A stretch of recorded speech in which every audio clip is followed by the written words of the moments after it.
Fala, galera, estamos chegando, que espetáculo, solta Vai terminar, o hein? grito! Vai terminar, hein? Vai acabar o ano, hein? Ô, ano bom! Foi bom ano? Foi Não, bom. Essa expressão que foi ridícula. Né? Não? Feliz 2019 pra ti. Pá, 2020 também pra você. Não, 2019 porque eu entendo que foi bom pra ti. Foi bom o ano 2020. Foi um ano de muitas mudanças. É. Nem Pra- todas, né? Pra melhor. Mudanças e a gente vai se adaptando aos poucos Verdade. e Às é vezes isso demora aí. um pouquinho, né? Um Por bocadinho, exemplo, um bocadinho. Pra mim foi um ano até com uma certa vitória, porque eu tive a oportunidade de debater com vocês três em Ó. alguns programas. Aí sai aprendendo, né? Pra isso eu Viu? entendo, Claro. eu sei como é. Viu? Exatamente, a gente tem que Eu tive alguns resquícios de conteúdo que me faltavam, que eu sabe, absorvi. absorver. Eu, Ótimo, ó, eu vou fazer uma resolução de ano novo. A gente faz isso, né? Ano novo. Resolução de ano novo. Não vou mais expor suas incoerências no ar. Prometo. Não vou fazer. Quando eu passar Não faça aí, olha lá. quando eu passar pela incoerência, eu Esse vou aqui é fingir o que não é. símbolo. Isso é uma medida provisória? Eu vou fingir que nem vi. Não, isso em 2019 ainda tá valendo? Não, em 2019 ainda tá valendo. Então pode, pra hoje, 2020. se tiver O incoerência, vai símbolo da valendo. virada. Incoerência, Ó, é. o símbolo da virada. Se tiver incoerência, eu vou ter que expor pelo coisa a partir do ano O que vem. melhor argumento gente. do Pretzel no ano é esse cacófago aí, sei lá como é que chama. Esse Como é que é? emoji, isso é um É, emoji. não, tem um nome, é um... Como é que chama? Quando você faço imita nem bicho. É Onomatopeia, né? É, enfim. Solta um grito aí pro Bruno Formiga, por favor. Um só. Boa. Um grito pro ano do Vitor Sérgio Rodrigues. Um grito pro ano do Alexandre Pretzel. E solta o grito! Vamos! Obrigado. Isso! Sim! Queria se inscre- conhecer essa pessoa, cara. Esse do grito? É. Lembra o Crash Bandicoot, aquele joguinho que tinha? Tinha um Ah, da grito- raposinha? Tinha um Joguei gritinho muito. desse também. Joguei bom muito. jogo, bom jogo. Era no quê? No Play 2, né? 64, eu acho. É, eu jogava no Play. Ah, não, acho que jogava tinha no Play 2, também. Eu jogava no Play.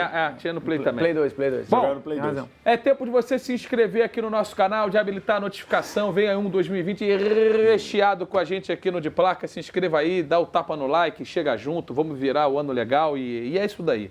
Esse é o clima do programa e hoje vamos fazer, a gente fez em um programa anterior aqui, uma lembrança, recapitulamos o que foi o ano de 2019 para os brasileiros que jogam na Europa. Brasileiros no futebol europeu. Hoje vamos fazer uma espécie de resumo do ano no futebol brasileiro em 2019. Eu queria começar com uma manchete de cada um para o que foi o futebol brasileiro em 2019. Vou começar com o Vitor Sérgio Rodrigues. A manchete do ano para você. Ano de 2019, a tua manchete é Feliz Natal. Feliz Natal? A cara do Entendi. Luiz. Pô, tu pede a manchete, tu é o crítico de manchete Não, agora? eu queria que ele explicasse. Pô, ainda Importante mais ele- no último dia do ano ainda. Quem nasceu no Natal? Jesus. E quem nasceu pro futebol brasileiro em 2019? Jesus? Jorge Jesus. Capitão. Feliz Natal. Precisou de uma explicação, mas foi uma boa manchete. Então, o Jorge Jesus é a grande manchete do ano de E 2019 teve gente pra que você. duvidou, né, Acho Vitor? que Por sim. que duvidaste? Aí, a gente tem que lembrar o Salmo, né? Que inclusive, deixa eu ler, vou ler aqui. É um belo salmo. Olha, eu citando a Bíblia, hein? Mas tem um Salmo aqui, deixa eu ver que já tá até Momento separado marcante. aqui, ó. Eu citando tinha a Bíblia. separado já? Tem separado. Que inclusive vou tatuar esse Salmo no meu braço. Sério? Sério? Ah, virou garotão agora. Não, isso Cadê? é sério mesmo? Sério, pô. Sério, Mas pô. você tem alguma outra tatuagem? Não, nenhuma. E você Essa é vai a botar primeira. essa primeira tatu? Salmo Mateus 14:31. Só que eu vou fazer uma adaptação no Salmo. Vou botar. E logo, aí entre parênteses, Jorge, fecha parênteses. Não, tu não vai fazer E isso. logo Jesus, estendendo a mão, segurou-o e disse-lhe: Homem de pouca fé, por que duvidaste? Você não vai fazer Interrogação, vou fazer, pô. Quando? Tô falando que eu vou fazer. Tem Percebe? data? Não, mas por enquanto eu vou fazer. É o Salmo. Por isso é um- enquanto eu só vou uma fazer. coisa. isso. Em algum momento. Não, tô falando. Tô dizendo que eu vou fazer, só não sei a data. Talvez acho que eu vou pro Rio de Janeiro. Vou colocar um brinco. Quê? Vou furar a orelha. Não, tá bom. Bom, minha mulher Gostou ficou do mais ou salmo? menos assim. Gostei, bom salmo. salmo. Eu acho que tem um simbolismo grande aí. Bom Salmo. Você duvidou, foi isso? Ah, eu não imaginava que fosse ser o que foi. Não imaginava. Até porque você ganhar Libertadores e Brasileiro nunca tinha acontecido num brasileiro de longo tempo de duração, né? Você tinha o Santos lá, mas que num campeonato durou 5 jogos, no outro campeonato durou 4 jogos para ganhar a Taça Brasil, e eram em épocas totalmente diferentes. Então, né, você ter no mesmo ano um campeonato brasileiro longo e ganhar Libertadores nunca tinha acontecido. E também a forma, as coisas que o Jorge Jesus conseguiu, de valorizar o campeonato. O ano que vem eu duvido que fique essa farra de poupar jogador, tirar 10, 11, eu duvido que isso aconteça no ano que vem. Então, umas situações ali que valorização do campeonato nacional, então eu acho que o Jorge Jesus seria, no fim do ano, ali no começo do mês de dezembro, você teve um problema lá com o personagem da Time, né? A menina lá da Suécia e tudo. A Greta e tudo, deu uma polêmica danada. Eu acho que hoje, se fizesse uma capa da Time do cara do futebol brasileiro, seria o Jorge Jesus. Dá pra botar o negócio aí ou vai ficar pendurado? Não dá, vai ficar pendurado porque quebrou. Tá começando a me incomodar. Porque se as pessoas não sabem, o Luiz nem toque, né? Tá começando a me incomodar esse tem negócio pendurado aqui. Vou até tirar o relógio. Não, você pode ficar de relógio, mas bota ele mais lá. A folha tá torta ali, a linha. Não, Essa exatamente. manchete do furo da orelha do Formiga, é um negócio que vai render assunto em 2020. Fred, a tua manchete, assim, eu imagino que várias manchetes... tem, né? Felipe Rolim, então... Eu acho que várias manchetes vão ficar em cima do que foi o ano do Flamengo ou coisas que aconteceram Pô, no mas ano. vem Pode cá, ser... nós estou 200 anos... agora acertaram meu nome. Tava errado? Pelo amor, tava errado. Pô. Não, aí não pode. Ô, galera da produção. Mister Coerência, por favor, a sua manchete por ano de 2019. Tem Cruzeiro da brincadeira também. Entendo, ó. 2 versus 18. O massacre dos estrangeiros. Boa, hein? Boa manchete. Boa Foi, manchete. escancararam, né, cara? Os 2 caras versus escancararam. 18. 2 a 18. Massacre dos estrangeiros. Escancararam uma diferença de forma de pensar futebol. Acho que mais do que o resultado, porque ser campeão só o Jesus foi, mas assim, a forma de jogo, a forma de pensar o futebol, acho que foi bem discrepante em Thiago relação Nunes aos também outros, foi né? campeão num torneio importante, né? Mas... Não, sim. Eu estou falando dos dois é, gringos que não ganharam. no brasileiro, no global todo, né? e no No trabalho, global, viu, que foi uma esfregada na cara, como tu disseste. Parar de poupar jogador, certo? Fazer rodízio e aproveitar jogadores limitados, transformar esses caras em jogadores importantes.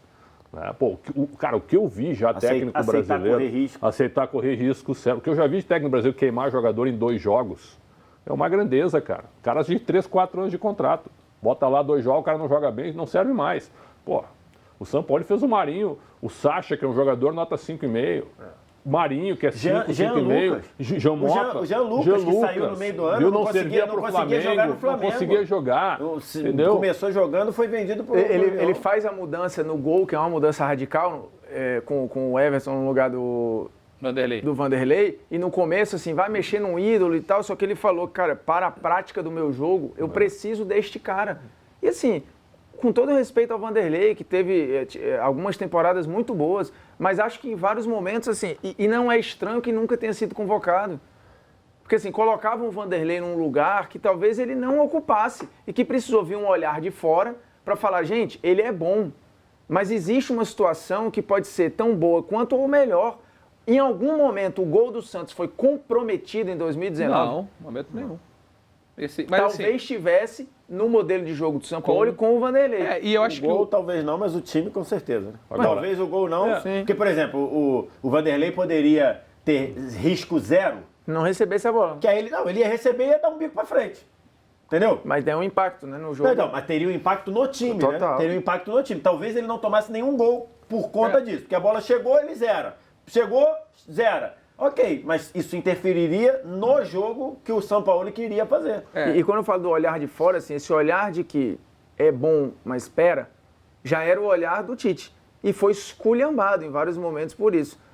Mas aí no caso do Tite, ele não é ter um cara que usasse tanto pé, não, talvez. Beleza, mas ele entendia. Já houve a discussão de Cássio e Vanderlei, de não sei o quê. Vanderlei, me desculpa. Assim, eu acho o Vanderlei muito bom goleiro. Mas, assim, mas o Cássio o Cássio tá bem há 7 anos, pô. Com um ou outro momento mais ou menos. O termo utilizado pelo Vitor, correr risco, cara. Isso é fundamental hoje. Nossos treinadores viraram burocratas, certo? Reféns de resultados, medrosos, chatos. A todo momento tomando decisão para segurar emprego. A todo momento tomando decisão para segurar o emprego. Se tornaram chatíssimos nas entrevistas e dentro de campo, certo? Dentro de campo. Por exemplo, aquela bobagem, agora eu estou colocando negócio de imprensa aqui, não se pode falar antes do jogo, certo? Eu sou um cara que a gente vivia no campo ali, que a gente podia conversar com o treinador, pegar uma declaração antes de começar a partida, mas certo? Aí sejamos justos, você não pode gostar do São Paulo, então, porque o São Paulo não dá entrevista não, ele não fala, antes, mas e é mais mala que um monte aí. Estou falando dos brasileiros, tá? Os estrangeiros, a gente já conhece essa cultura aqui também, o cara tem que se adaptar à cultura. Tá. Por exemplo, o goleiro Sarra, um argentino em 2007 uma vez, chegou no Grêmio, não dou entrevista. Aí o presidente do Grêmio chegou, não, aqui tu tem que dar entrevista. Não, mas eu não falo, aqui tu fala. Aqui tu vai falar a saída de campo, tudo. Não, eu só estou dizendo que até na relação com os nossos treinadores ficaram chatos, malas e ciumentos. Invejosos. Agora eles estão aprendendo. Tá vindo o Kudê aí também no Internacional, que também é um treinador, né, com ideias bem avançadas. Cara, acabou a zona de conforto. E pode vir mais, ótimo. A gente precisava dessa sacudida. Nosso futebol estava modorrento. E esses dois caras aí na tua manchete deram essa sacudida. Formiga, a tua manchete por ano de 2019. Eu vou muito nessa linha, acho que é um ano de ruptura. Eu ia brincar com o AC/DC, assim, com a CDC e tal, mas eu acho que não é justo porque tem o Sampaoli. Não é só o Jorge Jesus. O Sampaoli antes já tinha dado um aviso. Fala, pessoal, vocês estão precisando correr. A verdade é que o Tite já tinha dado um pouco esse aviso. O Tite que foi, talvez, o que tenha se modernizado mais rápido, o que tenha pego as ideias europeias e posto em prática mais rapidamente, eu acho que o Tite já tinha dado um recado que não ficou muito claro, não ficou muito entendido. Eu vou de um ano de ruptura. É ano de ruptura, é a manchete do ano de ruptura porque eu acho que vai ter um antes e depois de 2019. Tomara. Eu acho que vai ter um antes e depois, assim, hoje os estrangeiros, eles já aparecem numa mesa de diretoria muito mais rapidamente. A gente teve a história recente de surgir o nome do Michel Luchescu lá no Santos, que pensou em outros. Você teve o Kudê acertando, o Sampaoli, que muita gente queria, o Jorge Jesus, que aí acho que foi o Vitor que trouxe essa informação já há um tempo atrás. Não lembro se foi o Vitor. Se o Jorge Jesus foi embora em maio, a prioridade é um outro português. Foi eu que falei. Foi o São Pretzel, 3 nomes até. André Vilas Boas, Carlos Queiroz e Marcos Silva. E Marcos Silva. Então, assim, que acho que até pensam alguns bem diferentes do Jesus, mas pelo menos você está olhando para esse mercado.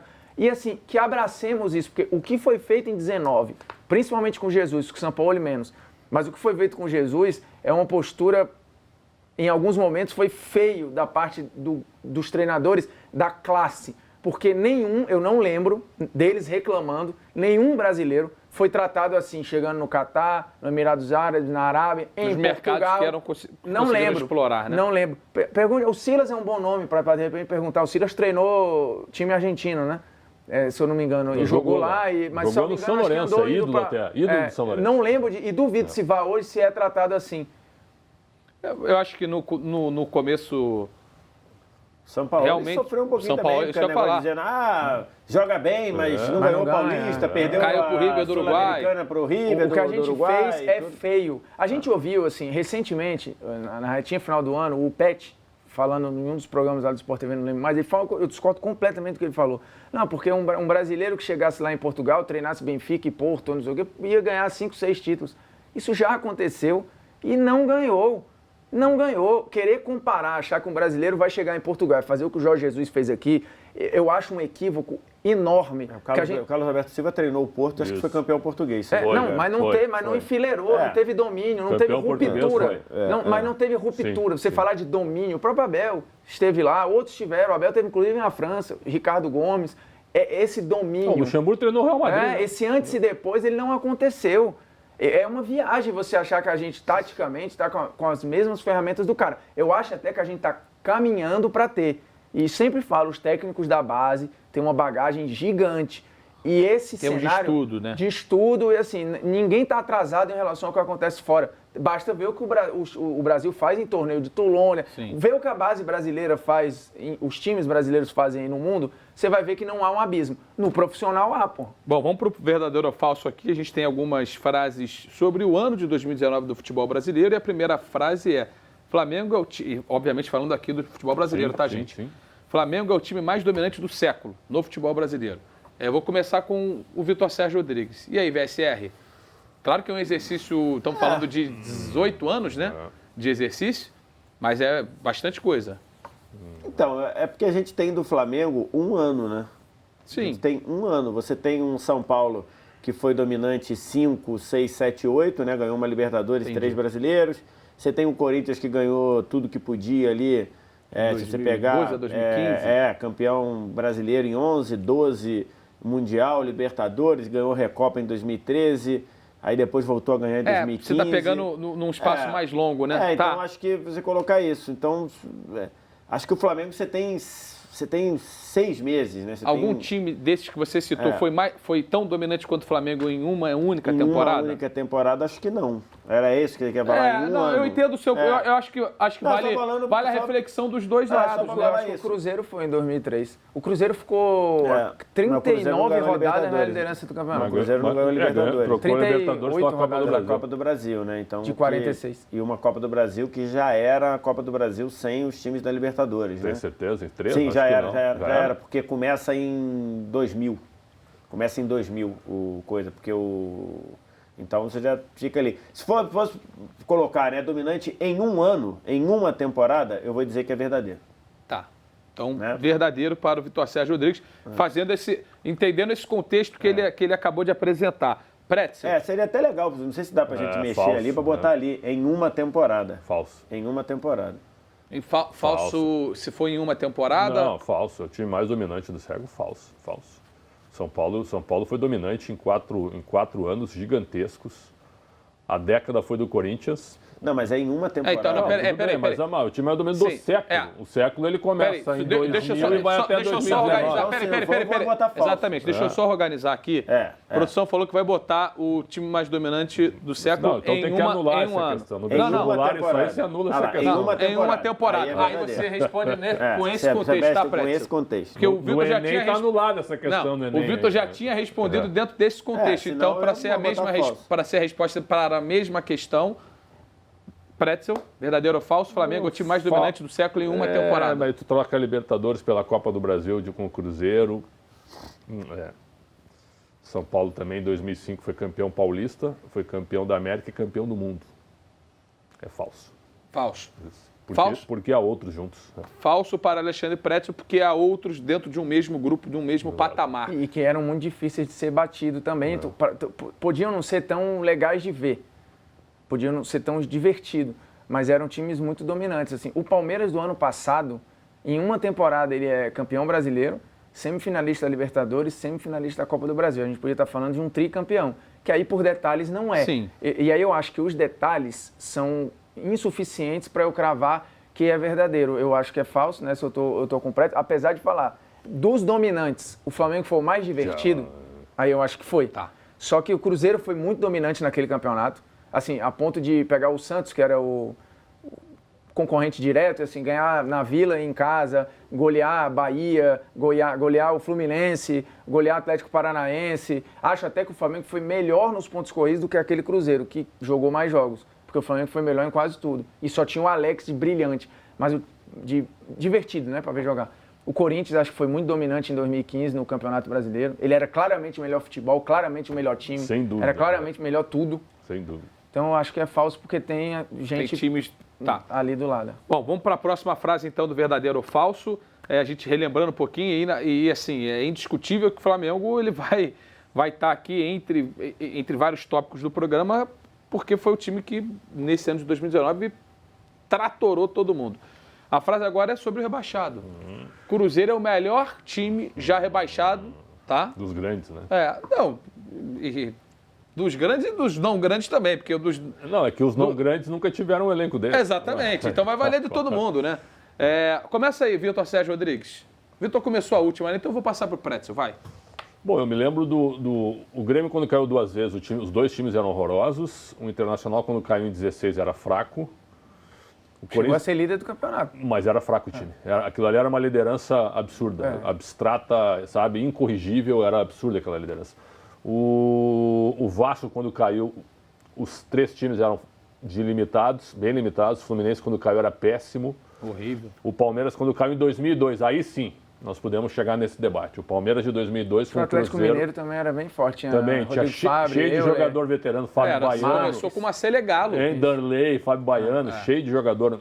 O Tite era o técnico, ele trouxe um monte de jogador do Grêmio da época. Falso. Falso para Alexandre Pretzel. Pegando esse contexto aí desses vários times, né? O Palmeiras lá em 2002 vinha de uma sequência de alguns anos antes muito vitoriosas, mas esse Cruzeiro veio de 2 anos seguidos de títulos de Copa do Brasil e era basicamente o mesmo time. E reforçou gastando muito, era o mesmo trabalho.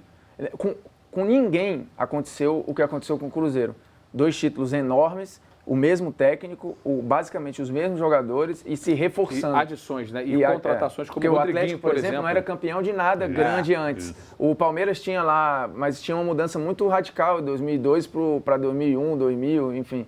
O de 2012 era bem fraco. Eu acho que ele era o melhor time, ele entrou como favorito para ganhar o Campeonato Brasileiro, que talvez o Atlético tenha entrado, mas o Palmeiras não entrou, o Vasco não entrou, o Fluminense não entrou. O Fluminense, se eu for pegar o de 2013, que não é rebaixado, melhor, mas também não era tão forte assim. Acaba a última rodada na zona do rebaixamento, ele era campeão brasileiro do ano anterior, mas era bem diferente. Sim. Então eu acho que o Cruzeiro é o melhor já rebaixado. Inclusive tem um polêmicas vazias sobre isso, que a resposta é a mesma aqui, né? VSR. Então, o melhor time ali está entre aspas, porque a gente não está considerando o funcionamento do time, está considerando os nomes do time. Exatamente. E aí você pega... Porque senão o melhor time nunca vai ser rebaixado. Então você pega Fábio, Dedé, Edilson, Thiago Neves, vai falando aí, Henrique, Léo, Fred, já falou, Pedro Rocha, então Rodriguinho, Robinho. É o melhor time. É o melhor time. É o time absurdo, de nomes de mais qualidade, de mais individualidades que já foi rebaixado alguma vez, para mim, verdadeiro. E aí escancara, né? Como embora o Palmeiras de 2002, como lembrou o Xandão, ele era muito forte também. Muito forte. Aqui, ó, Marcos, Arce, Dodô, Nenezinho. Ele era muito forte também. Que era o Nenê começo, o Arce já veterano. Assim, mas ainda, o Arce. E o de 2002 tem uma questão que era um turno só, o Nenê era reserva, né? O 2003, o Palmeiras em 2002 era um turno só, né? Você naquela época só tinha um turno, eram 24 clubes, você jogava 23 vezes e caiu, terminou lá. Talvez se fosse turno e retorno não caísse. Talvez se fosse turno e retorno não caísse. O Cruzeiro foi rebaixado com esse elenco, jogando 38 vezes. Ele teve duas chances de fazer e não conseguiu. Assim, colocamos uma pergunta aqui, qual foi o maior erro da diretoria do Cruzeiro no ano? Foram vários, administrativamente falando, mas eu queria me ater à parte esportiva, se possível. Esportivamente falando, qual foi o momento assim que vocês falaram assim, se pudesse voltar atrás, acho que daria para salvar se não tivesse feito isso ou se tivesse feito aquilo? Que aí não foi uma decisão só da diretoria, mas eu acho que o grande ponto é a saída do Mano. E aí talvez a diretoria tenha sido incompetente de deixar chegar no ponto de que ele não queria mais e que também não tinha força para segurar. Eu acho que ali é o problema. Entendi. E o outro problema depois é aceitar a vitória do elenco e demitir o Rogério. Só para ver a escalação rápida o time que jogou com vitória na última rodada do Palmeiras em 2002, quando caiu, certo? Treinado pelo Levir Coupe. Sérgio, o Marcos estava machucado, eu acho suspenso. Arce, Alexandre, aquele que jogou no Cruzeiro também, lembra? César, que jogou no Corinthians, na Portuguesa, e o Rubens Cardoso foi campeão pelo Inter. Paulo Assunção, que, inclusive o filho dele hoje faz sucesso lá na Espanha. Flávio, que jogou no Inter também, lembra? Jogou no interior de São Paulo. Juliano, que eu não lembro quem é, e o Zinho. E na frente, Munhoz e Itamar. O Dodô não estava jogando. O Cruzeiro Cruzeiro uns 10 vezes superior. Tem alguns nomes aí, o Marcos não está aí, o Dodô também não está, mas esses caras seriam titulares do Cruzeiro, talvez. E aí, o Vitor, você tem um ponto de ruptura, você fala assim... do ponto de vista, o maior erro do Cruzeiro foi que... Sim, né, tentando trazer para a parte esportiva. As pessoas que estavam lá estavam claramente gastando o que o Cruzeiro não tinha na melhor das hipóteses. Mas pegando do ponto de vista esportivo, foi... não deixar o Rogério Ceni fazer o que ele foi contratado para fazer. Na hora da bola dividida, a direção não deu o suporte ao Rogério Ceni que o Rogério Ceni precisava. Esse foi o maior erro da diretoria do Cruzeiro. E aí, Prétio, pagou a conta muito cara de um time que, mesmo... Não dá pra gente cravar o que vai ser o 2020 do Cruzeiro. Acho que pelo contrário. O problema dos clubes não serem empresas hoje, né, que muitos dirigentes estão nem aí, né? Certo? Então é o seguinte, quando houve aquela matéria sobre a corrupção no Cruzeiro, ali era ruptura. Ali era para limpar tudo, certo? Ali era para tirar todo mundo. Eles preferiram culpar o Rodrigo Capello e a Gabi Moreira do que fazer a autocrítica. Ali era para fazer uma auditoria no clube, tirar quem tinha que tirar, certo? Reunir os jogadores e dizer, ó, daqui para frente, toda essa lama aqui, nós vamos enterrar isso aqui, nós vamos resolver, nós vamos esclarecer, isso aqui não vai afetar. Não, deixaram aquele negócio, sabe? Não é comigo. Cruzeiro não cai. Assim, sabe aquele papo? Deixa rolar, né? O Cruzeiro não cai. Time grande não... Tem muito cara que ainda pensa aí, dos que não caíram. Só restaram 3. Flamengo, Santos, São Paulo. Todos os outros que caíram viviam dizendo, não vamos cair, não vamos cair, a gente não vai cair. Certo? Então, esse é discurso. Como os clubes não são empresas, os dirigentes não estão nem aí. Para mim, o maior erro foi esse. Naquele momento, depois daquela matéria, que o antro de corrupção foi apresentado, não houve uma ruptura com tudo no Cruzeiro. Gente, é fora do futebol, né? Assim, sim. Embora esteja junto, mas os conselheiros do Cruzeiro, o que aconteceu, né? Saiu a matéria do Rodrigo Capello e da Gabriela Moreira, ok. E lá na matéria você tinha indícios esses indícios amparados pela ação da polícia. Virou rotina a polícia frequentar as tocas da Raposa. E aí a justiça determinou que o senhor Itair Machado fosse afastado da vice de presidência de futebol do Cruzeiro sob pena de atrapalhar as investigações. Então o cara chegou e falou, esse cara tem que sair do universo, porque esse cara é maléfico ao clube, é maléfico às investigações. Os conselheiros do Cruzeiro entraram na justiça para pedir o Itaí de volta. Pô, a justiça chegou e falou, esse cara aqui, ele tem que ficar alijado do clube.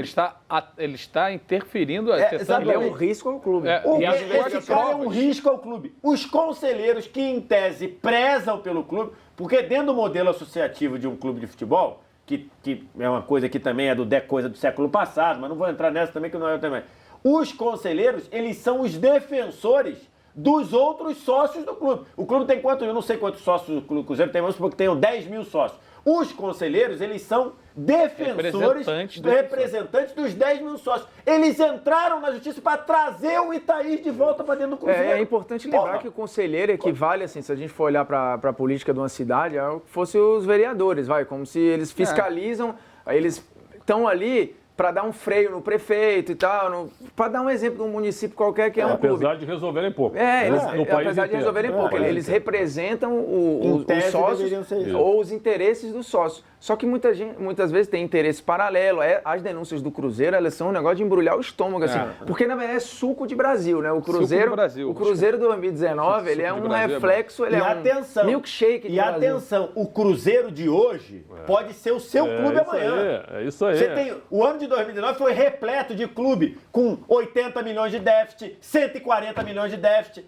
Clube que está com 149 milhões de déficit, como foi o Corinthians em 2019, se não corrigir rápido, 149 milhões de déficit. Ou seja, o Corinthians, que fez em 2019, ele gastou 149 milhões de reais a mais do que ele recebeu. É equivalente você chegar e no fechar o seu mês, com você que ganha, sei lá, 3 mil reais, você ganha 3 mil reais, no ano dá 36 mil. Você no ano gastou 150 mil reais. O banco vai levar a tua casa, vai levar teu carro, vai levar tudo. Então o que acontece? Alguns clubes precisam estar atentos a isso, porque o Cruzeiro começou assim. O Cruzeiro tem déficit há não sei quantos anos aí. E o mais engraçado é que o Corinthians já anunciou prejuízo para o ano que vem. Já anunciou que o departamento de futebol vai dar prejuízo no ano que vem. Já está debatido no orçamento previsto que vai dar prejuízo. Então é o seguinte, que gestões são essas? Eu fico imaginando eu chegar... pode ser o seu clube, sabe quem é que está indo para o mesmo caminho? Parabéns. O São Paulo é o clube mais antidemocrático do Brasil, que aumentou o número de vitalícios, certo? Antes eram 120, agora são 160, perfeito? Esses 160, eles ficam lá... a gente está falando isso aqui, e aí quem está acompanhando vai aqui no comentário aqui embaixo, vai chamar a gente, vai dizer que a gente é anti, vai dizer que a gente está torcendo contra. Exatamente o que fizeram com o Rodrigo Capello e com a Gabriela Moreira. Exatamente o que fizeram. Isso em 2015 ou 2016, a foto da apresentação do Mano, acho que é 16, né? O Breiler Pires, hoje na ESPN e É o País, ele bota lá que essa galera não tem nenhuma responsabilidade com o Cruzeiro. A matéria tá lá, a época. Se tu pegar os comentários do tweet, é bizarro. Aí hoje ficam pianinhos. Os mesmos, nenhum desses aparece para falar, desculpa, você tinha razão. Do mesmo jeito que aconteceu assim recentemente com o Sport de Recife. Eu e o André Henning cansamos de colocar no Twitter várias vezes, que o Sport estava gastando mais do que devia, que era uma irresponsabilidade que o senhor Arnaldo Barros estava fazendo. Isso a gente falava porque a gente conhecia de dentro. o André foi achincalhado, eu fui achincalhado, não sei o quê. Quando o Sport saiu da Copa do Nordeste, eu falava, não tem nenhum sentido pro clube do Sport sair da Copa do Nordeste, porque tá abrindo mão de receita, o clube tá gastando mais, tá vivendo à base de luva. Cansei de falar isso, xingado, ameaçado e tudo. Hoje... O cara não passa na porta do Não, clube. o Arnaldo Barros está aí, o Arnaldo Barros ferrou o Sport, ainda vai ferrar o Sport por mais uns 3 anos ainda. O Sport caiu, né? O Sport caiu, voltou, a gente sabe como, fazendo um trabalho excelente com quem está lá apertando tudo. E os torcedores voltam e falam, pô, tu estava avisando, e eu achava que você estava querendo ferrar o meu time. Então, só para colocar, o Cruzeiro de hoje pode ser o seu time amanhã. O que eu temo só... Vamos para a última frase verdadeira ou mas falso. o movimento hoje, ele é muito propício também, ainda mais pelo sucesso do Red Bull. Você teve a comemoração do Botafogo se tornando SA e tal. É o risco de você entregar sem responsabilidade os clubes para empresas ou para holding, que foi o que aconteceu com o Figueirense. Se a transição não for bem feita, vai quebrar. E outra, fica ao bel prazer da decisão de um cara, se a coisa não for amarrada, porque o Bayern de Munique hoje, ele também é empresa.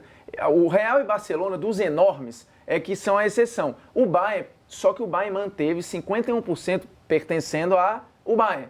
Os outros 49% se dividem, e não é com ninguém, né? É com Allianz, Adidas e Audi. Você também tem que entender qual é a empresa que está vindo ali, o que ela quer. Porque a Red Bull, a gente sabe que o projeto esportivo da Red Bull é sério. É sério em todos os lugares. Foi sério na Fórmula 1, foi sério em todos os lugares. Naquele negócio de avião, foi sério Porque tudo. tem ali um projeto esportivo ligado a fortalecimento de marca. Se você entregar para um empresário que só quer ganhar dinheiro com venda de jogador, ele vai quebrar seu clube. Só tem uma solução, responsabilizar os dirigentes pelos atos. Vamos para a última. Se não passar isso, esquece. Vamos para a última frase do verdadeiro ou falso, resumindo o ano de 2019. Ainda vamos escolher o melhor da temporada.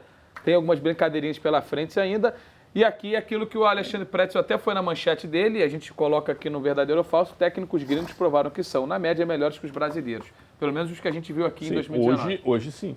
Verdadeiro para você. Hoje sim, porque a gente já teve aqui recentemente, vamos lá, tivemos o Bausa. O Aguirre. O Bausa foi bicampeão da América. As pessoas minimizam o Bausa. O Bausa ganhou a Libertadores 2 vezes. Um com a LDU e outro com um time que era chacota na Argentina por ser um dos grandes que não tinha Libertadores. Então ele quebrou o tabu com o São Lourenço e ganhou dentro do Fluminense Maracanã. Então, certo, para a tristeza de muitos. Inclusive, eu estava no Maracanã e entrevistei o Bausa lá, que é um cara muito legal, um cara muito simpático. O Diego Aguirre ganhou 2 títulos estaduais. Tem gente que reclama, mas tem técnico que nunca ganhou um estadual na vida. O Rueda ficou 6 meses aqui e levou o Flamengo capenga para 2 finais de campeonato. Para 2 finais de campeonato. Verdadeiro. Vitor Sérgio. Então, eu diria assim, absolutamente verdadeiro se eu dissesse que alguns técnicos gringos estão melhores. Estão melhores. Porque o são, eu acho que você não é.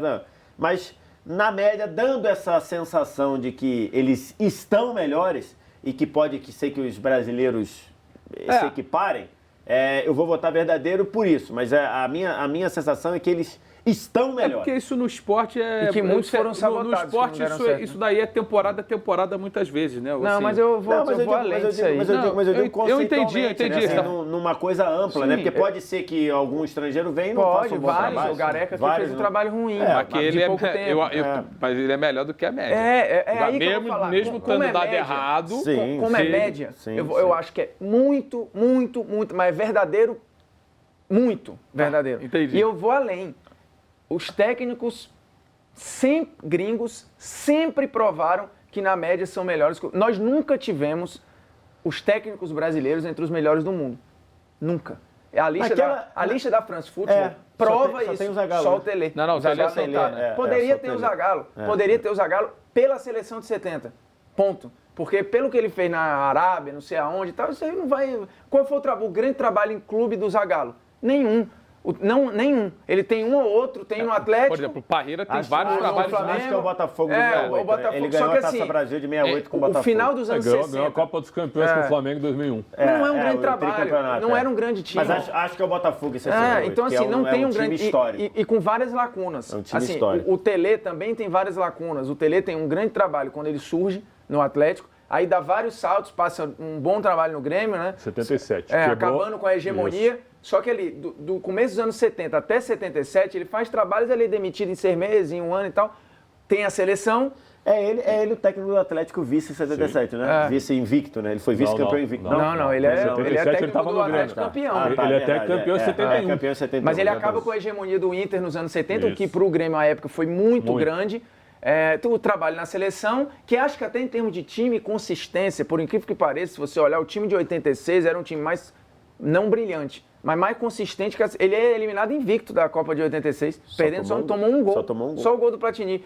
Então, assim, a gente nunca teve um técnico brasileiro entre os melhores do mundo.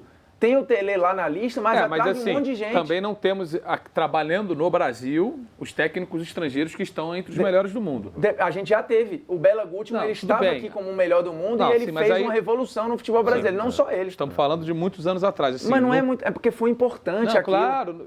Isso aí, indiscutível. Foi dado um tapa na cara. Os técnicos argentinos e uruguaios, nos anos 30 e 40, eles davam aula para os técnicos brasileiros. Isso aí eu não estou discutindo, mas no contexto atual, no contexto atual, o que chama atenção é até os técnicos que não estão entre os melhores do mundo, até os técnicos estrangeiros que não estão entre os melhores do mundo, eles vêm hoje aqui e se diferenciam da média dos técnicos brasileiros, o que é ainda mais... Eu acho que até que o cenário...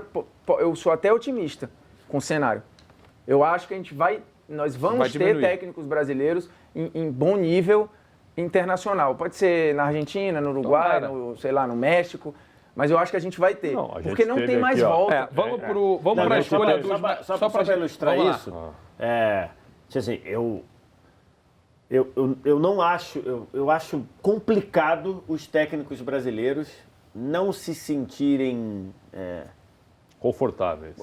Ficarem confortáveis com eles não terem influência na América do Sul.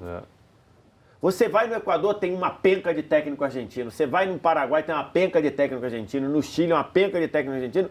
Os técnicos brasileiros não saem para os vizinhos. Eu não estou falando do técnico brasileiro e treinar, não saem para os vizinhos. Não, eles reclamam do idioma. E tem... mas aí essa desculpa, mas é porque ela beira o ridículo. Mas, gente... Eu tô analisando, os caras são... A maioria é milionário, os caras não conseguem fazer um curso, cara. De espanhol. O Guardiola ficou um ano parado, chegou falando alemão, dando aula lá. Então, cara, isso irrita muito. Irrita desculpa do idioma... A desculpa, ela é ridícula. Porque assim, eu imagino um técnico desse tendo um filho e eles todos do alto nível têm condição de mandar um filho para o intercâmbio e o moleque falar, pô, pai, não quero não, porque é por causa da língua. Ele vai dar um esporro no menino e falar, cara, eu não tive essa chance, eu tô lhe dando a chance de estudar na Alemanha, não sei onde, você não quer ir por causa da língua, faça-me um favor. É o que ele faz com o trabalho dele. Um piloto que quer ser piloto de Fórmula 1 e diz que não vou ser piloto por causa da língua. Te vira, meu amigo. Pô. Bom, vamos para... A gente selecionou aqui alguns jogadores. Tem mais frase não? Acabou? Não, verdadeiro ou falso foi. Selecionamos aqui alguns jogadores e vocês vão escolher, através da nossa prateleira, os melhores... o cara do estoque... os melhores... O cara do estoque trabalha até no último dia do ano. Isso, a pergunta é... Leroy Merlin. Qual foi o melhor jogador do futebol brasileiro em 2019, tá? Qual foi o melhor jogador do futebol brasileiro em 2019? Então a gente tem aqui as opções... E não é só Campeonato Brasileiro, não é só brasileiro. É um ano. Temos aqui... O Santos está tão bom que tem 2 vezes. Rodrigo Caio, Soteldo, Gabigol, Everton Ribeiro, goleiro Santos, o Cebolinha. Everton Cebolinha, Dudu, Matheus Henrique, Rony, Michael, Gerson Vapo, Arrascaeta, Bruno Henrique. O Santos está 2 vezes aqui. Esquece esse outro Santos. O Douglas, goleiro, o Sanches e o Bruno Guimarães, tá? Então, quantos jogadores temos aí? Agora tiramos deletamos o Santos. 16. Temos 16 jogadores, exatamente, que é o limite máximo da nossa prateleira. Mais do que 16 não cabe. Deu uma forçada de barra alguns aí, mas vamos lá. Mas aí... Putz, eu acho que tá geral justo aí, viu? Eu também acho que tá geral justo. Que isso, o Santos jogou muito. Foi escolhido o melhor goleiro do Campeonato Brasileiro. Foi eleito pelos nossos colegas o melhor goleiro do Campeonato Brasileiro. Ganhou a eleição do Brasileiro. Eleito por nós, todos nós aqui votamos. Sim, mas eu tenho que concordar com o resto da imprensa. Eu não votei no Santos. Eu não votei no Santos. Você não ter votado, ok, mas eu também não votei, mas eu digo, vários colegas acharam que ele foi o melhor goleiro do Brasileiro. No ano. Dá pra começar com o Santos. 6 na última prateleira. Santos e Douglas, pra ser justo. Certamente. Santos e Douglas. Santos e Douglas entraram. Santos, Douglas. Quantos são aí? 6? 6. Matheus Henrique? Sim. Matheus Henrique. Sim. Um bom ano. Matheus Henrique? Mateuzinho. Ele jogou bem, mas... Rodrigo Caio e Soteldo. Não, Rodrigo Caio entra nessa também. Mas só vai ser o Rodrigo Caio aí. Quem tá embaixo do Dudu ali? Abaixo do Dudu, Michael. cadê o Dudu? É o... Michael, acho que entra Michael aí. entra também. Será, gente? Claro, apenas Revelação do brasileiro. Tudo bem, mas revelação é quando o cara que tá entra. chegando. Vamos botar o Michael? Eu acho Sim. que tem que Quem é o entrar. coraçãozinho ali que já botaram ali? É o O Mateuzinho. Soteudo lá em cima? É o Rodrigo Rodrigo Caio. Rodrigo Caio. Também. Acho que tem que entrar aí também. Também Também. acho. Então o Caio. Rodrigo Caio tem que entrou. entrar Peraí, também. deixa eu organizar. O Michael vai entrar? Sim, Por mim, sim. também. Tá, Então, 2 entrou. votos, o Michael entra. O Rodrigo Caio recebeu Também. 3 votos e entrou. Isso. Temos então disponíveis Soteldo, Gabigol, Everton Ribeiro, Cebolinha, Dudu, Rony, Eu vou botar- Gerson, Arrascaeta, Eu vou botar- não. o Bruno Henrique ali, né? Bruno Henrique, Sanches e Rony. o Bruno Cara, Guimarães. entre o Rony e o Soteldo, é porque assim, o Soteldo. Pergunta tem torcedor do Santos que se irritou com os 4 meses com o Soteldo. Mas irritar, os caras se irritam com qualquer coisa. Não, eu também. voto mais no Soteldo do que no Rony. Para a última prateleira. O Rony jogou bem o ano inteiro. Eu fico com o Rony nessa. Então eu voto no Soteldo. Acho que o Soteldo realmente, o pré-Copa América. Ave Maria. O pré-Copa América, o Soteldo, ele irritava A cada 10 bastante. dribles ele errava 9. É claro que para irritava escolher, bastante. é claro que O para Rony- escolher o o Rony melhor voou do a temporada ano, de é uma claro que para temporada escolher o melhor do ano você não tem que levar em consideração o período de adaptação, que talvez tenha sido esse período necessário para o Soteldo. Mas paciência, problema dele, Paciência, pô. paciência. Não, eu só estou relativizando. Mas ele- Não, mas se você adaptação for ver, pra ele caramba. foi. Ele é quase prateleira 2, né? Ele foi o último da. Ele ficou ali perto da prateleira. É, Então aí vamos vai- abrir com o Rony? É o jeito. Acho que Né? tem que abrir com o Rony. né? Abrir com o Rony. Abriu com o Rony, agora ainda são 6 aqui. Então temos mais 6 5 aí? posições. Rony, Deixa eu recordar os nomes aqui, só para a Tá. galera em casa se ligar também. Gabigol, Everton Ribeiro, Cebolinha, Dudu. Sanches, Gerson, Arrascaeta, Bruno Henrique e Bruno Guimarães. Bruno Guimarães. Bruno Guimarães? Pra mim, o Entra Bruno embaixo. Guimarães fica mais pra cima, eu acho.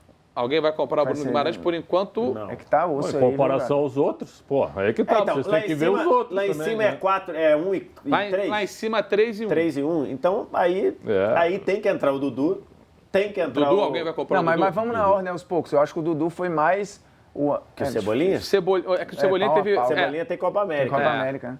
Mas assim, Cara, eu vou mas dar um Copa voto América não é aqui. futebol brasileiro, De né? todos aí. Ah, é, pô. Né? É. Eu vou jogar falar, daqui. Cara, Mas- vai ser complicado, mas eu vou Daqui dar a um pouco a voto gente vai aqui. falar de Vamos lá, seleção. na minha opinião. Ele foi influente, Tá. mas foi menos que os outros. Vai ser um voto doloroso. É. Mas o Everton Ribeiro. o Everton Ribeiro. Também é. Everton Ribeiro? É. Ah, eu tô fora dessa Mas daí. eu acho que o Dudu seria antes que o Everton Ribeiro, Tá, na mas minha eu- opinião. Não, Mas ali não... é que agora tem Mas que na tua entrar quantos seleção aí? entrou o Dudu. Quantos você quer brasileiro. pra ele? Tem que entrar mais 5. Entrou o Dudu. Ah, não, Não, mais entrou o 5. Everton Ribeiro. Não, entrando mais brasileiro. 5, entra o Everton Ribeiro.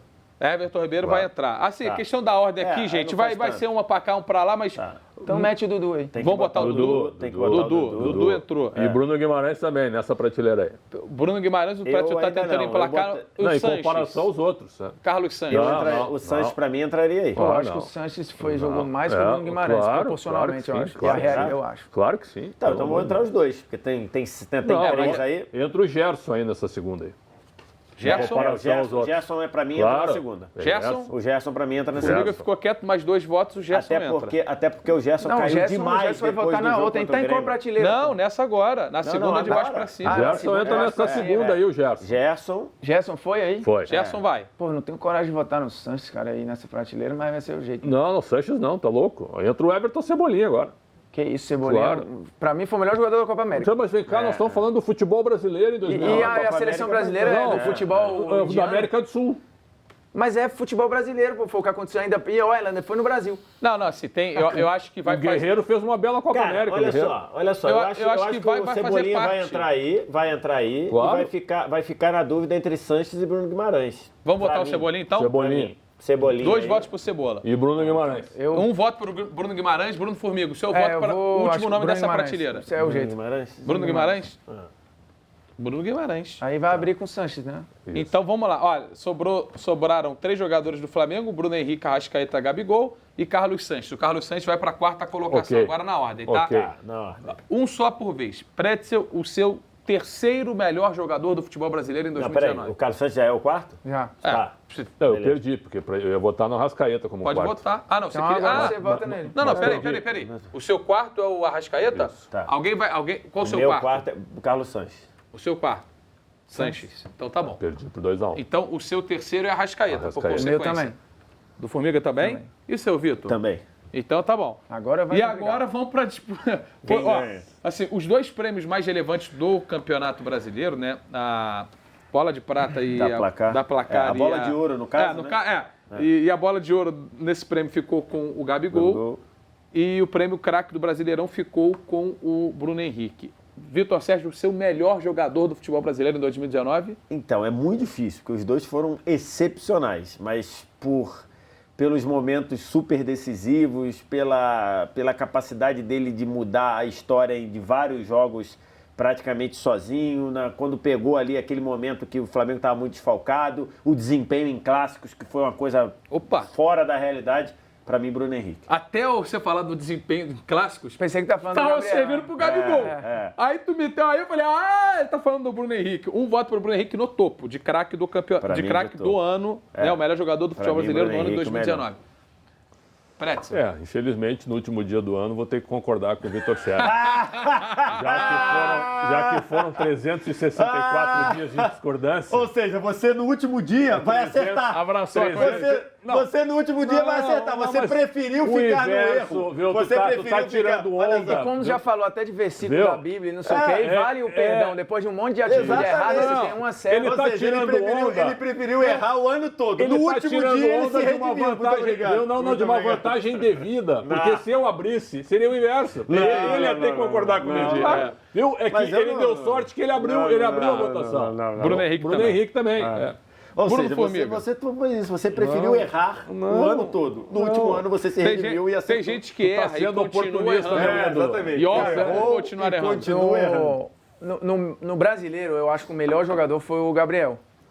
Na Libertadores, eu acho que foi o Bruno Henrique, ele foi eleito, inclusive nos dois campeonatos, o melhor jogador, né? O Bruno Henrique. Oficialmente. Oficialmente, sim. Só que o Bruno Henrique, a diferença pro Gabriel no brasileiro, ela foi pequena. Eu acho que na Libertadores o Bruno Henrique foi o melhor absoluto, participando de mais gols. Inclusive, assim, o Bruno Henrique, eu acho que ele pode fazer o que o Gabriel faz. Inclusive, o Jesus já meteu ele para atuar ali algumas vezes. Eu não sei se o Gabriel consegue fazer o que o Bruno Henrique faz. No mesmo nível. No mesmo nível. Acho que a diferença tanto, cara, que os dois fora da zona de conforto, eu acho que você tem menos a perder com o Bruno Henrique sendo um 9 do que o Gabriel, apesar de o Gabriel ir bem demais fora da área, tá? E o seu voto é Bruno Henrique, então? Acaba sendo o Bruno Henrique, apesar de eu votei com o Gabriel sendo o melhor do Brasileirão, mas com o Bruno Henrique bem perto. Na Libertadores, eu acho que aí foi matador. Bom, tá, portanto, fechada a nossa bola de ouro aqui, né?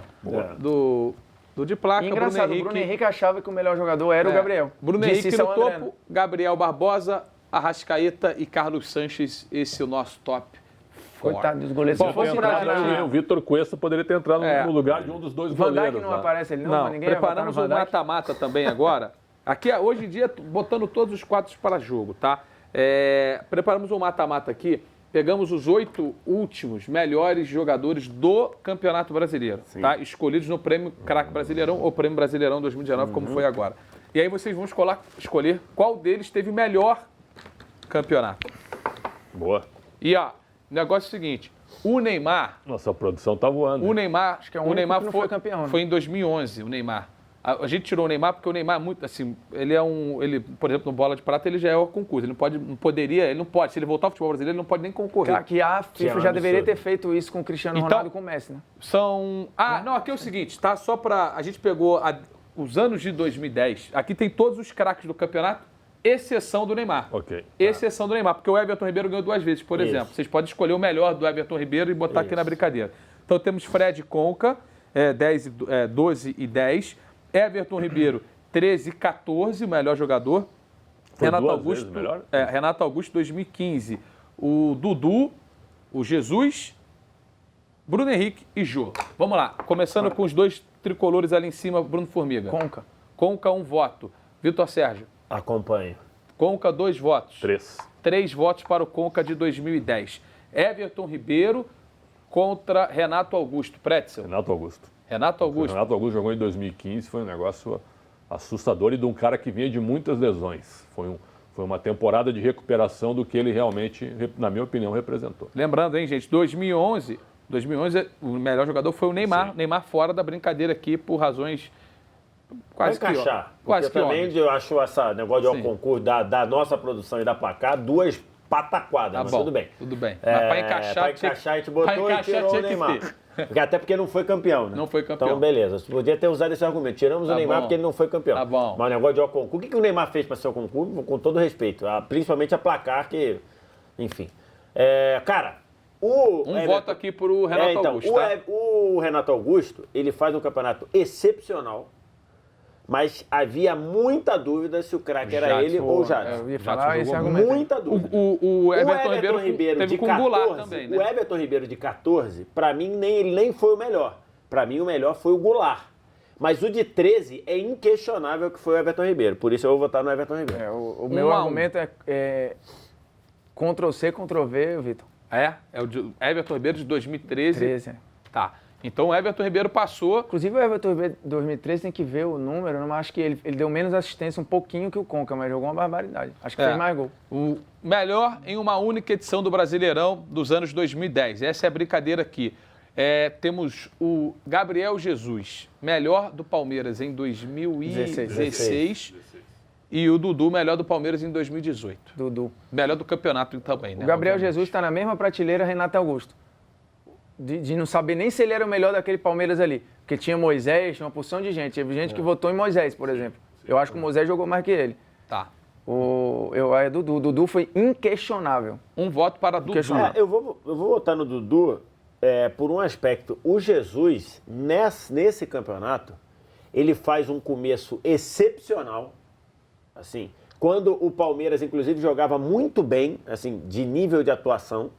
E aí ele começa a sai para a Olimpíada, sai para várias convocações de Copa América, de eliminatória, que ele vira titular da seleção brasileira, e isso prejudica demais. Então ele foi eleito o melhor e acho que ele jogou muito bem, mas eu concordo. Para mim, o melhor naquele campeonato do Palmeiras do campeonato foi o Moisés, porque ele foi muito prejudicado. Isso, inclusive, quando vira lá o negócio do Palmeiras, que joga por uma bola e tudo, foi muito por conta de não contar das ausências do seu melhor jogador, do ponto de vista técnico, que era o Gabriel Jesus.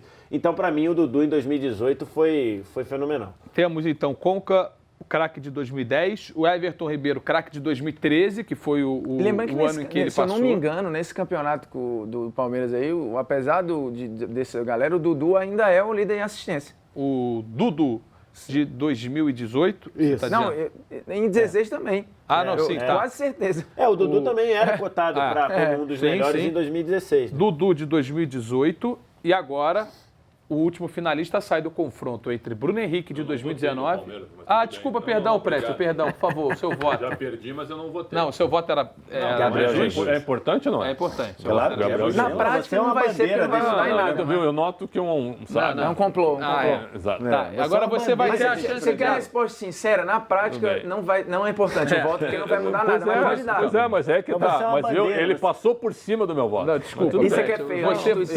Ele não respeitou a liturgia do cara. Você é uma bandeira desse programa. Tu menosprezou o meu lugar. Você é uma bandeira desse programa. Por gentileza, escolha entre o Bruno Henrique eu ia votar no Jesus. Eu ia votar no Jesus. E o Jô de 2017. Eu acho que é um impacto. O Bruno Henrique trabalhou num time muito melhor do que o Jô.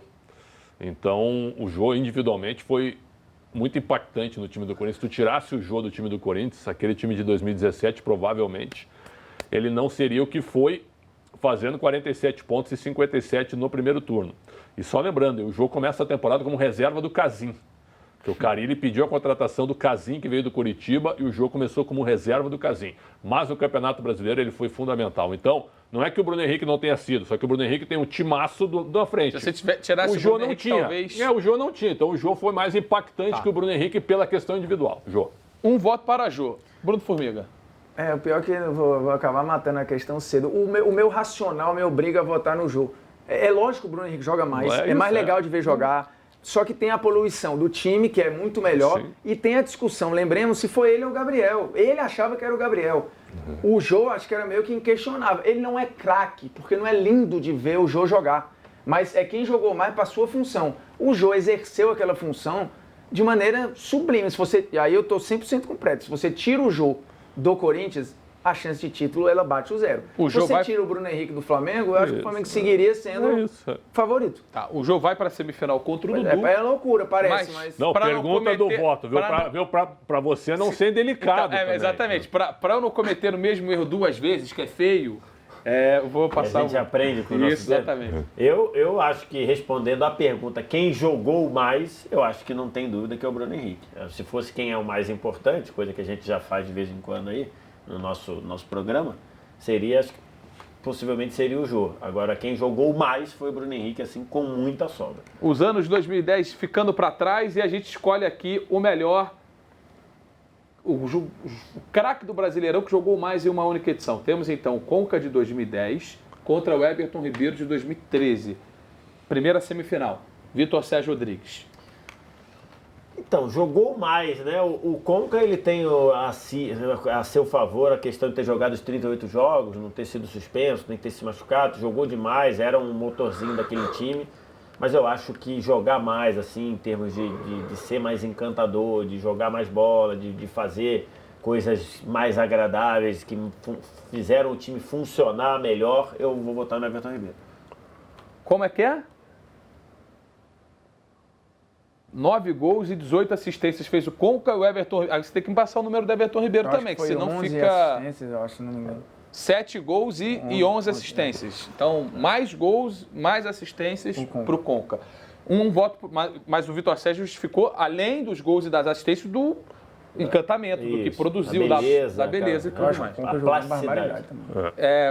Vamos lá para o Formiga, para ver se tem 1 a 1. Vai ter jogo? Vai ter jogo, porque para mim foi o Conca. Acho que o nível de encantamento não era tão distante. O Conca foi um maestro daquele time, uma coisa maravilhosa. 2010 foi absurdo. Além de ter jogado todos os jogos, os números de assistência é um negócio impressionante, cara. 18 assistências. Eu lembro que a galera falava do Ganso, porque o Ganso é o cara da assistência. Nunca deu 18 assistências numa temporada como o Conca fez. E o Conca nunca teve essa pecha de ser a prima dona do pensador e tal. Mas 2010, tanto que foi o ano em que a galera pensou, lembra, até em naturalizar o Conca para ele jogar na seleção brasileira. Esse papo existiu. E foi refutado, era o Mano à época. Eu lembro de eu ter feito uma entrevista com o Mano aí. Não, grande jogador, mas não sei o quê. Aí vem com nunca precisamos e tal. Conca 1 a 1. Prece, você define Everton Ribeiro 2013. Eu vivi o jogo do título, porque eu estava no Engenhão cobrindo. 1-0 gol do Emerson Sheik contra o Guarani, o título de 2010. Isso aí. Muricy Ramalho, técnico, grande figura. E eu vou ficar com o Conca. O Conca jogou muita bola em 2010. O Conca, apesar de ter gostado muito do Everton Ribeiro, mas em termos de ser o Everton também foi bem diluído com o time do Cruzeiro, que era um time coletivamente que muita gente não imaginava que fosse ganhar com tanta folga e ganhou. Mas então eu vou ficar com o Conca individualmente. O Conca que teve que... Muitas vezes o Fred não jogava, muitas vezes por conta de lesão, né? O Conca foi lá e foi resolvendo. Agora temos Dudu de 2018 contra Jô de 2017. Olha o duelo Palmeiras e Corinthians aí. Formiga vai abrir. É porque pode parecer incoerente o voto, né? Que a gente ficar refém dos gols do jogo. Ou do argumento do tira ele, o time não ganha. Eu acho que é equilibrado, mas havia dúvida entre Bruno Henrique e Gabriel, por exemplo. E eu entendo jogar mais. E eu vou falar, e havia dúvida também entre Bruno Henrique e Dudu ano passado, hein? Sim, é isso. Em 2018. Volante. É que você falou Bruno Henrique, Gabriel. Não, no Flamengo. Sim, então, exatamente, mas é que eu quis dizer que havia dúvida do Dudu com um outro Bruno Henrique, o volante. Eu acho que menos, né? Eu vou de Dudu. Um voto pro Dudu. Mesmo parecendo uma loucura incoerente, mas não é. VSR. Então, acho que tem esse contexto que vocês falaram do Jô, né? O Jô resolveu muitas debilidades, podemos dizer assim, daquele time do Corinthians no seu faro de gol, na sua capacidade de segurar a bola e tudo. Mas eu acho que o Dudu jogou mais bola, o Dudu teve mais participação, o Dudu fez mais os seus companheiros funcionarem melhor, de um time que o Dudu fez alguns gols muito importantes em momentos-chave, como por exemplo contra o Flamengo no Maracanã, que se o Palmeiras perde aquele jogo, poderia gerar ali uma instabilidade. Eu vou votar no Dudu também. E você, Preto, você vota em quem? Eu votaria no Jô. Mas já se fosse, eu dei mole, devia ter ido no Preto. Se fosse Dudu e Bruno Henrique, você iria no Dudu ou Bruno Henrique? Dudu e Bruno Henrique do Flamengo? Iria no Bruno Henrique. Aqui, ó, Cássio Fagner, Pablo Balbuena e Arana. Gabriel, Maicon, Rodriguinho e Jadson. Romero e Jô. É um time, né, se tu for pegar na questão individual, é um time bem limitado. Principalmente porque o time caiu muito, vários desses daí caíram muito no segundo turno. Né? O Arana fez um primeiro turno brilhante e fez um segundo turno péssimo. Exatamente. Então você tem alguns jogadores ali. O Rodriguinho jogou muito também. O Rodriguinho jogou muito.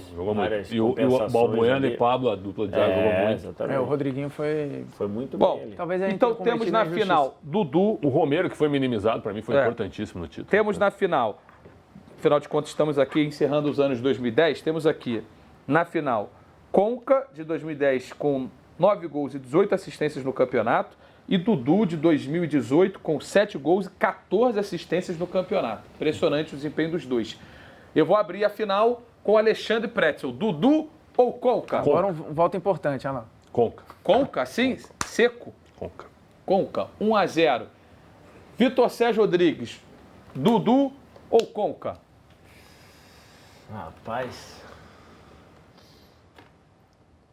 Como o Dudu fez parte lá do time, se bem que ele era quase nunca poupado, mas como ele fez parte de um time que rodou e tudo, e o Conca jogou 38 jogos. 7 gols, 14 assistências em vários jogos. E vários jogos ele foi Mas poupado. é que ele era aquele cara, tava ali, vem Dudu, vem Dudu. Toda hora, então, vem Dudu. Como diria o jogo, vou botar você, Dudu. Aquece, Dudu. Vem Dudu, vem Dudu. Às vezes apertava e tirava ele do banco, tava poupado, mas aí apertou, traz ele. Mas por isso, por 38 jogos, pela capacidade de fazer o time funcionar, de tudo, eu vou votar no Conca. Conca? Conca. 2-0. 3-0. 3-0? 3-0. Cara, 2010, que ano do Conca. É verdade. Cara, 9 e outra, gols, 18 ele assistências, resgatou a absurdo. época, já que a gente fala de resgate e tal, a história existia uma carência ali de um 10, que de fato Isso. tudo passava por ele no meio, e aí de fato não era um ponta de lança, porque o Conca não pisava toda hora na área, Não, ele é diferente. ele era criticado por isso, inclusive. Mas aí mesmo assim, até fez mais gol do que a média do que ele fazia, mas cara, ele compensou não fazer gols, ou tantos gols, fez 9, é um número bom pra ele, com meter 18 assistências. 18 assistências é muita coisa, cara. Melhor jogador de uma única edição do Campeonato Brasileiro dos anos 2010, Dario Conca. Ricardo Berna, era Bruno? Não, Mariano. Mariano, Gum, Leandro Eusébio e Carlinhos. Isso. Aí Diogo. Edinho, né? Edinho, 2012, né? Eu acho. 2012, Edinho. Diogo, Diguinho. Isso, Diogo, Diguinho, enfim. Deco e Conca. Não, Deco é 2012. Deco é 2012. Não, Deco chegou em 2010. 10. Deco chegou em Deco é 2010. 10. Chega Deco em é 10. 2010. Emerson e Fred, claro. Chega em 2010. Eu me lembro que ele verdade, estava contra o Guarani no jogo. Chega em Verdade, 2010, É verdade. Que meio, hein? Eu não nasci o lá, Conca mas eu conseguiu- sei mais que muita gente do Rio. O Deixar Conca bem conseguiu claro. ser melhor do que num time que tinha o Deco. É isso aí também. É isso. É que Bom, o Deco também chegou, ficava é. muito... Isso. O que o Mas Conca em tinha, o que o Conca de tinha que presença, estava a todo vitalidade, momento e o Deco, às vezes... Era também. duplo presença e ausência, né? Jogou Isso. muito também. Bom, temos aqui uma lacunas para serem preenchidas Opa! sobre seleção brasileira. Impressionante. Vitor Sérgio Rodrigues, o melhor jogador da seleção em 2019 foi? Melhor jogador de seleção em 2019? Difícil, hein?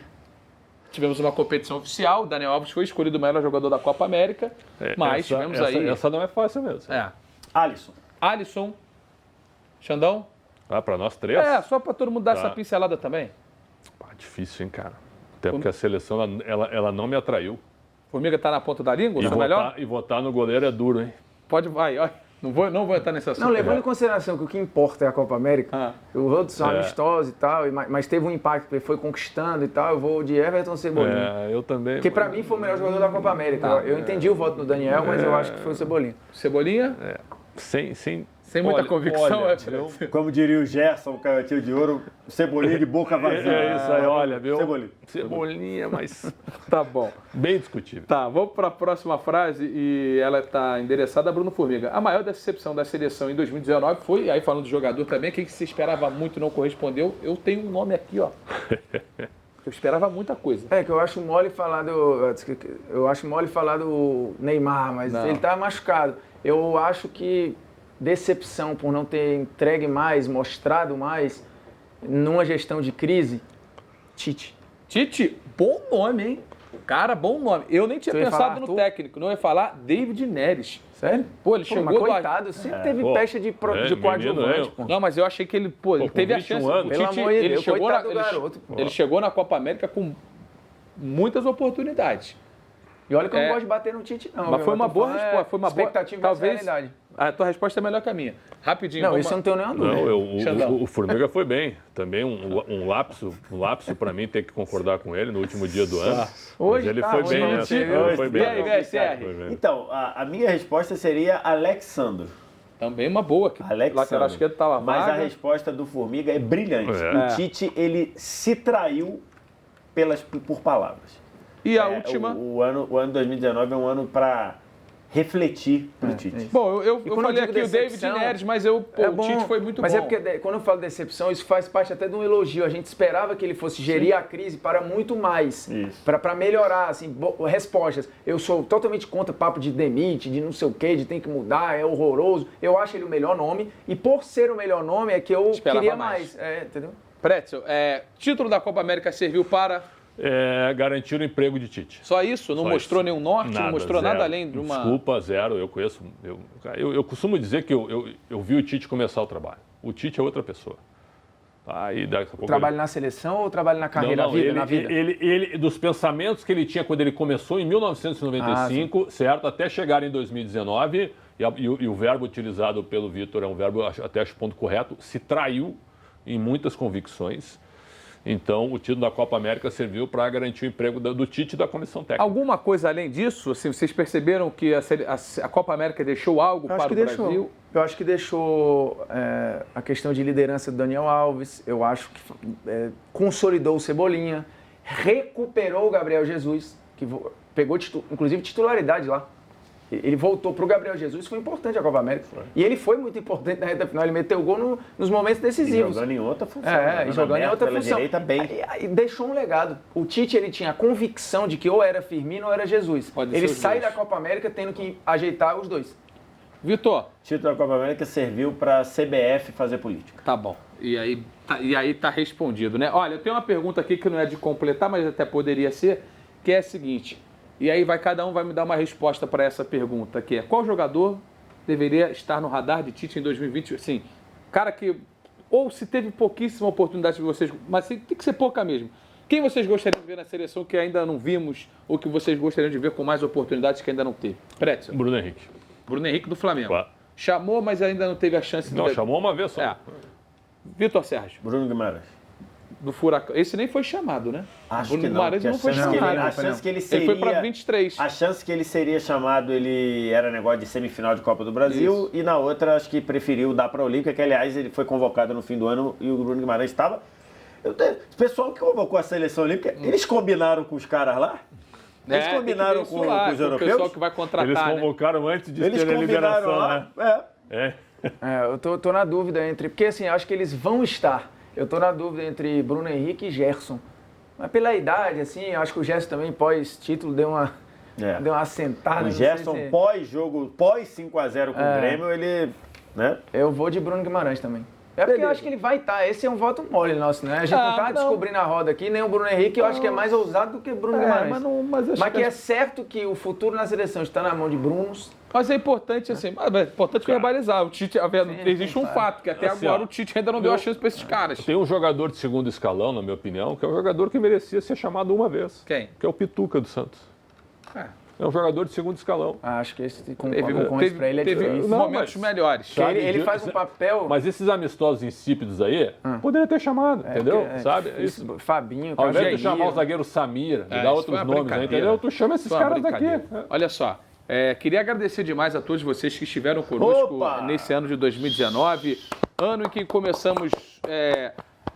tanto na televisão quanto aqui no YouTube, depois migramos somente para o YouTube, um sucesso absoluto, agradecendo demais a todos vocês que estiveram conosco, aos mais de 450 mil inscritos no nosso canal, e que vamos chegar a muito mais em 2020, a gente espera e conta com vocês para que a gente consiga alcançar números ainda mais relevantes. Se não está inscrito, aqui embaixo, botão vermelho. Se inscreva, dê o like. Pretzel, boa virada para você. Uma honra, viu? Muita saúde. E no ano que vem vamos criar o troféu coerência. Vamos criar. Mas aí os dois não podem participar aqui. Boa virada. Vai ganhar meu nome. Meus amigos não podem participar. É o troféu Vitor Sérgio de coerência. Obrigado. Bruno Formiga, boa virada para você também, principalmente a você que esteve conosco nesse ano de 2019.